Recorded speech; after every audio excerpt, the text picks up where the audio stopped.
What's going on, everybody? So today we had the third, I believe, ESBC Roundtable, where this time it actually featured Boxer Fanatico. As y'all know, he's been hired by the dev. He's a dev now. He's actually a part of the dev team, so they had him there. There was a few things that were discussed that were pretty good. Some things that we didn't really know. Some things that they really elaborated on. But obviously, the big elephant in the room: when is the release date? That was not answered. So obviously the community really ain't too happy about that, right? And if you just look through the feed on Twitter from the post that they put up with the new roundtable, you kind of get a sense of exactly what everybody is looking for and just kind of how unhappy people are. People really want the release date pretty much over any other thing. So what did they talk about during the roundtable? They actually talked about a little why there isn't a release date. They went into a little bit more depth about the trait system, which is something that we kind of got a chance to experience when we played earlier in the year. Ash had actually explained that to the creators, all of us who went, exactly what the trait system was. So he went into a little bit more detail with that. There were some questions from the community, and then they talked about why they were at the Nevada Boxing Hall of Fame. So what were some of the key takeaways? So obviously, let's stay on the release date real quick. What were some of the things that they said about the release date and why they actually haven't come out and just given a day for when the game is going to drop? They've learned from past mistakes of basically just saying, hey, look, a game is going to come out this date, and then something happens to where they can't meet the timeline, right? So obviously we fail, we grow, we move on, and we replan differently, right? But he also mentioned that it's really, honestly, it boils down a little bit to their passion for creating a good game and not messing up certain points. It's always good to see Ash Habib in front of a camera because he's kind of like that ghost that's back there that's just working away and creating a perfect steel sword, man. But you never get to see the guy who's making it. You just get to see the finished product. So it's always good to see Ash on camera. And it's even better to hear him talk, man, because you get to see the passion in him. And you know that is actually going into the product that they're creating with eSports Boxing Club. But one of the things that he said was he made reference to Ali. Yes, we knew that there were bugs and things like that in the game. We know that there are going to be bugs in the game when early access drops. The thing is that bugs may hit differently. At least this is how the team feels, is that bugs may hit differently if a bug particularly affects someone who people feel strongly about, i.e. Muhammad Ali. If Muhammad Ali arm is just going crazy for some reason, or he doesn't move right, or he's flying, or he's fallen into the abyss of the ring, for any number of bugs that could come up. If it affects somebody like Ali, who everybody looks at as an icon, then people are going to get mad. People are going to be upset. People are going to say, how could you mess up, you know what I'm saying, this guy, right? Because this game is not only a representation of boxing, it's a representation of the people that are in it. So they are taking a little bit of a delicate approach when it comes to the bugs and things like that, even though we know that there's a good piece of the community that would say, look, we get it, we know that that's going to happen, just let me play it. Okay, moving on, let's talk about the trait system. So traits, again, were something that we already knew about, that at least most of the creators all of the creators that went during the creator event all knew about the trait system. Now, this was something that I had actually found, and this is what I said would be the pride and joy of this actual game, and it's the trait system. The thing is that it is so unique that it's the way that the trait system is applied to the game and how it actually affects the way that you approach every single fight, because no two people are really going to have the same traits. The traits actually help to bring the fighters more true to life. Also, I could go on and on and on and on about the trait system and how good it is and how much it's actually going to impact fight by fight by fight. So look, if there's nothing else, you go over there in that video and watch. I understand everybody wants the release date, But if you don't go over there and listen to any part, go over there and listen to the portion about the trait system. If nothing else gets you excited, that should.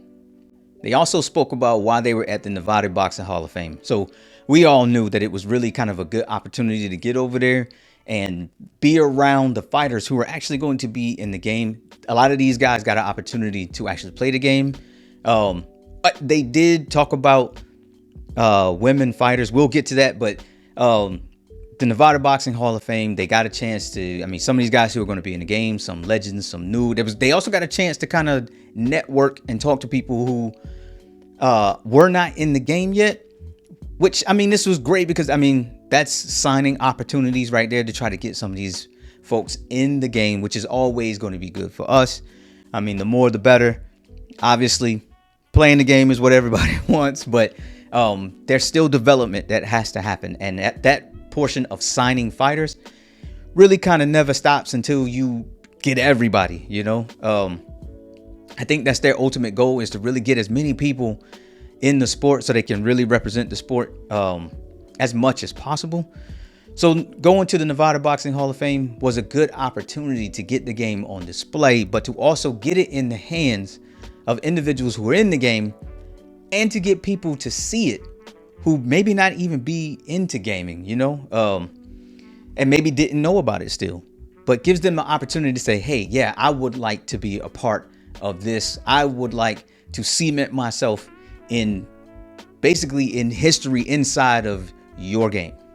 Okay, so lastly, it was community questions. Now, there were some really good ones. I'm not going to go through every single one of them, but I will point out some of the good ones. Somebody asked about women fighters. Will there be women fighters on day one of early access? The answer was yes. Also, Will made the point of saying that they're really not too far away from us actually seeing some of them. So maybe there is a female render that is kind of on the horizon. Hopefully we'll get one of those sometime soon, but it's just something that we haven't seen yet. Yeah, we have not seen a single female render yet. We know some of them have been scanned, but we haven't actually seen an in-game version of one yet. So I can't honestly wait to see what the women are going to look like, because this will really be the first. This will really be the first time that we really get a really good representation of female boxers inside of a video game. So I'm looking forward to actually seeing how well they put our lady boxers on display. All right, so 2 questions. 1, will there be different hand speeds between fighters? Will it be visible differences in hand speed? The answer to that is yes. You will be able to see a visible difference in hand speed from fighters. Question number 2, will there be multiple versions of a fighter? Now, this is a question that we already kind of knew. And Will kind of gave the example of Johnny Nelson. Like, Johnny Nelson already has 2 versions of himself in game and already completed. So yes to both of those things. There will be a visible difference in hand speed.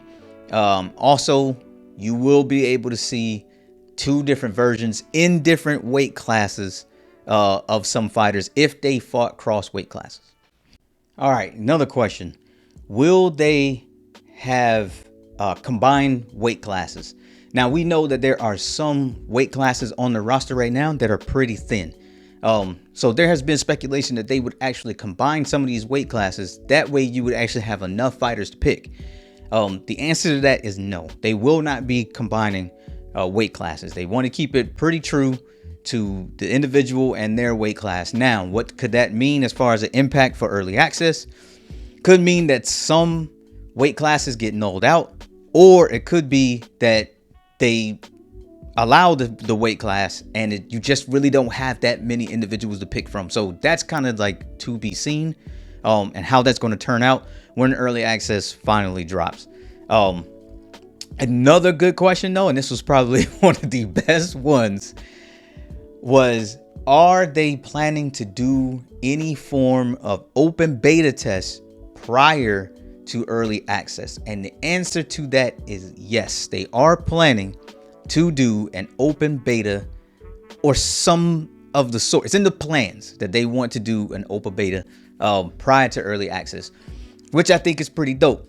Listen, y'all already know who y'all can call for open beta. You know what I mean? Like, don't take me long, all right? I'll fire this bad boy up in no time. You'll be ready for open beta. But that would, I mean, who knows what the system is going to be like, how they want to do it. Is it going to be open to creators? Is it going to be open to the community? It could be a situation where they say, hey, everybody sign up. We'll pull your name at a random draw. If you get selected, then you may get a key code or something like that to participate in the open beta. Or they say, hey, we have some creators that we would like to send the game to do an open beta. And it'd be similar to the creator event without you actually having to travel to an event. Who knows, right? But good news is that there's another opportunity that's potentially coming to play the game. So which is good. There's no release date, but at least we found out that there is a coming opportunity at some point to play and test the game. So there you have it. That is my summary for the latest ESBC roundtable. Obviously, I left some things out. It is a long one. It's 38 minutes. Look, thank you. Thankfully, they put some chapters down in there, so you don't have to listen to everything if you don't want to. But look, go over there, check it out. I'll have the link down in the description below, man, so you don't have to go over there and find it. And yeah, man, that's what we got for now. Obviously, it's not what everybody wanted, and the community is still upset. Look, if you go over there, I'll probably scroll it on the screen so you can see. Probably right now, as a matter of fact. But yeah, man, no release date. They did kinda explain why there isn't one, which I understand. I get it. But I understand too that people are just going to want what they want, regardless of what anybody has to say, or whether they feel like it's a valid reason, or they're going to feel like it's an excuse. You know what I'm saying? So you guys let me know in the comment section below. What did y'all think of the latest roundtable? Look, Fanatico on there officially after being hired. It's always great to see other people doing good, man. So shout outs to him. And like I always tell y'all, man, appreciate y'all for coming back to the Coach's Corner. And I will catch you on the next one. Peace out.